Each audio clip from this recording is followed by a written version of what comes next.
What it was like to be stranded on subway stations and trains overnight during New York floods. This ride, though, took about 14 days amid torrential downpours and flooding. The 24-year-old New York University Law School student found herself stuck overnight on board the train without electricity, ventilation, food, or water. The toilets were unusable. Through the night, she says she heard a stream of false promises that help was on the way. Akbari was one of thousands of people stranded in the New York metro area's public transit systems on Wednesday night due to flash floods from the remnants of Hurricane Ida. No mode of transportation was spared. Streets, subways, above-ground trains, and airports were all flooded by the storm. New York declared a state of emergency early Thursday morning, the first ever flash flood emergency issued for the city. And the city implemented a travel ban until 5 a.m. Eastern Time. Those declarations came too late for many commuters, though, who became stranded at travel hubs far from home. The Metropolitan Transportation Authority outlined the issues early Thursday. The subway system flooded in 46 locations, about 65 buses were blocked or stuck and 2 Metro North Line trains were stranded.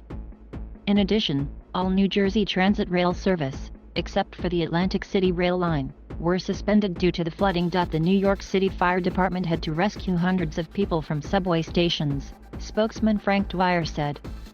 The head of the MTA said roughly 15 to 20 subway trains were stranded. The most important thing is we did get people out safely, MTA acting chair and CEO John Lieber said. We literally through the night had transit workers going through the tracks to make sure that they were safe, she said. There was a lot of flooding. No lives were lost there. Stranded on NJ Transit said about 200 passengers were on board train 3881, which left New York at 7:43 p.m. headed for Trenton. The train became disabled at about 8:30 p.m. due to exceedingly high floodwaters on the tracks east of Newark International Airport, NJ Transit spokeswoman Mari Luz Garcia-Diaz said. Akbari, Ian Molson, Ilya Rivera, and Alexandra Patino were among those passengers on board and described a harrowing journey made more frustrating by a lack of information. A couple stops into the trip, the train stopped on the tracks as the rain poured down and the flooding began. Passengers were told there was a mechanical issue with the train and that a rescue train was on its way. But hours went by without more information. So they sacked. Rivera, a 30-year-old who works in fashion, said the water levels were rising up to near the train's window. I'm sitting literally right next to the window, and I see the water at my level almost, she said. I'm like, am I going to have to swim out of here? 3 cars at one end of the train had a few inches of water, so passengers were moved to other cars not impacted, Garcia-Diaz said. Wolson, a 27-year-old commuter headed to his home in East Brunswick, New Jersey, said passengers were initially having fun with the situation. But very quickly it turned dark, he said. Once the power was cut off from the trains, it was absolutely helpless. It's one thing for it to be pitch black in there, because we're sleeping anyway, but there was no air conditioning and no ventilation, so you think with COVID, it's like, what the hell is going to happen if the air is not going anywhere? It just turned concerning very quickly. Patino, a 30-year-old traveling from Queens to see her boyfriend in Edison, New Jersey, said she was frustrated by the lack of information from train conductors. The updates were just so terrible, and no one was really letting us know what was happening, she said. The rain eventually stopped, but the train's doors and windows remained mostly closed. By the early morning, people had become agitated. Akbari said she saw people's face masks come down, smelled cigarette and weed smoke, watched a woman on the verge of a panic attack. Still, there was no reliable information on when they'd be able to get moving again. Garcia-Diaz, the NJ Transit spokeswoman, said emergency responders and Newark Fire Department personnel were at the site with 2 high-water rescue vehicles, but they ultimately decided passengers and crew would be safer on the train. Nobody was injured.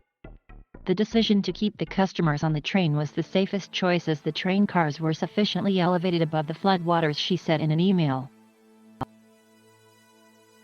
At around 4 a.m. transit police arrived with water bottles and opened the doors for fresh air. I think I started to panic quite a bit, Akbari said. By the time I got to the door that had been opened by the transit authorities, I could tell I was shaking a little bit. There were tears in my eyes, just because I was so overwhelmed by the situation. So it was definitely frightening, she said. A rescue train finally arrived about an hour later and towed the non-functioning train to Newark Airport Station. There, the passengers were told to get off and wait at the platform for a working train. Patino took that next train to Edison and made it to her boyfriend's place around 7 a.m. Rivera took road on to Elizabeth and made it home close to 7 a.m. Wilson took the train to the Metro Park stop and got home at about 6:45 a.m. It definitely was an adventure, Akbari said. I think it's a little bit easier to look back on it now than the situation as it was unfolding. Stranded at the subway station. There's no way for many of these people to get home. The subways are their life. This is the way they get home, ProQuebec said. Many of the people stranded were coming from work and hoping to get to their homes in Brooklyn, he added. Beverly Price was one of those stranded by the flooding. She said she left her Queens home Wednesday night to try to get to work as a nurse. She took an Uber cab to a bus station. But there were no buses running because of the flooding, she said, so she was stuck at the station.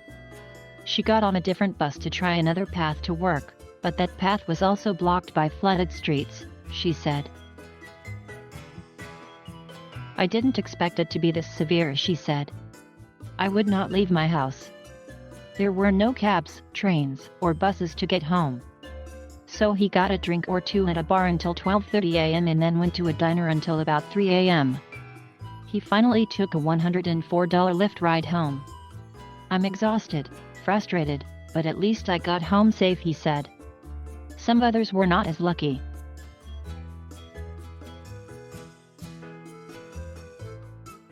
Thank you for watching. Please subscribe.